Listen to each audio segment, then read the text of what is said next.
আমি আজকে বানাবো কামরাঙার মোরব্বা। কামরাঙাগুলোকে ভালো করে ধুয়ে আমি এখন পাতলা করে পিস পিস করে এভাবে কেটে নিচ্ছি, যতটা পাতলা করা যায়। এইভাবে পিস পিস করে ফুলের আকারে আমি কেটে নিচ্ছি।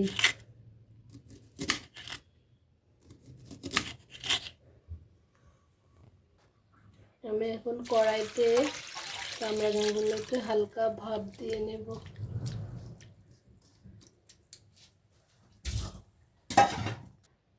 হাফ চামচ লবণ ছিটিয়ে দিলাম এবং ঢাকনা দিয়ে ঢেকে দিচ্ছি।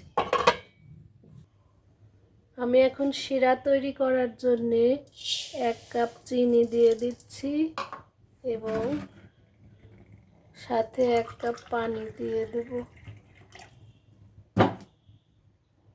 1 কাপ পানি দিয়ে দেব। এখন শিরাটিকে তৈরি করে নিচ্ছি। আমি এর মধ্যে ছোট এক টুকরা দারচিনি, 2টা এলাচ দিয়ে দিচ্ছি।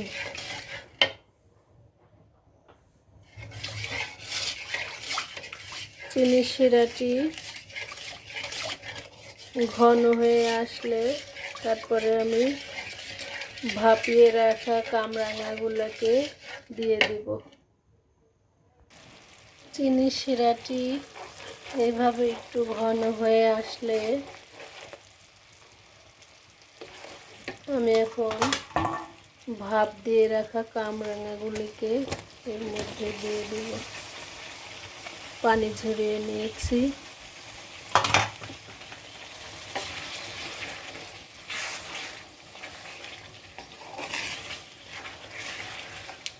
আমার ছেলে যে কোনো মোরব্বা খেতে খুবই পছন্দ করে। চাল কুমড়ার মোরব্বা, আমের মোরব্বা, কামরাঙার মোরব্বা।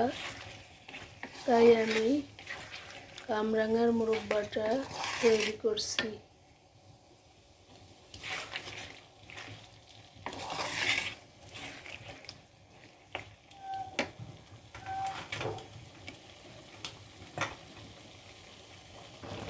আমি এখন কামরাঙার মোরব্বার মধ্যে হালকা একটু লেবু চিপে দেব আর দিয়ে দেব একটু ভিনেগার। খুব সুন্দর গন্ধ ছড়াচ্ছে।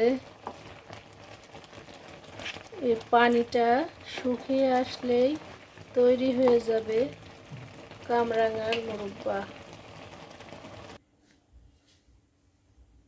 তৈরি হয়ে গেল মজাদার স্বাদের রেসিপি কামরাঙার মোরব্বা।